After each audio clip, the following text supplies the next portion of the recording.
Shelters, not guns! Shelters, not guns! Shelters, not guns! No more homeless deaths! No more homeless deaths! We're marching over to City Hall to present a report that OCAP and some supporters worked on that showed that city shelters are inaccessible, they're full and overcrowded, and even the backup system itself is overcrowded, and the conditions within the out of the cold and the warming centers are completely inadequate. As a frontline nurse over the past 5 years, I have seen clients who have obtained a variety of health issues while staying in shelters, ranging from respiratory infections to lice, to bed bugs, to fungal foot infections. I've seen women sexually assaulted in stairwells and on the street. I have watched people crumble with exhaustion, frustration, and hopelessness.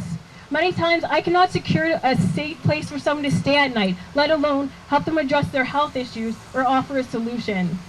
So I think the homeless crisis in this city and across the country has been driven very much by a mounting agenda of austerity.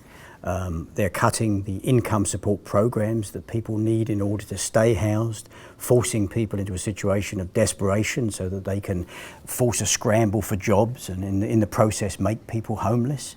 And at the same time, housing programs themselves have been devastated. We're in the downtown east of Toronto, and just down the road from us is a hideous social experiment in gentrification and the policing that goes with it, because you have a population in the area of Regent Park that was pushed out in order to create a so-called mixed neighbourhood. So with gentrification comes a need to protect the de facto gated communities of privilege, and that means the targeting of poor people with a distinctly racist edge.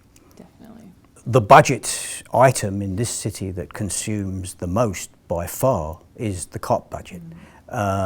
They certainly want their enforcers, but the police have become in and of themselves a powerful force for maintaining and extending that situation. It seems that there's nothing that the police don't want that they don't get in terms of resources, firepower, quite high salaries. These things are all provided to the police, while basic social services and community needs are neglected. So you have a situation where homeless people are not even provided in the emergency shelters, in the warehouses for human beings that have been created, are not even provided with facilities that preserve basic health and dignity. Absolutely. Whereas the police budget continues to swell.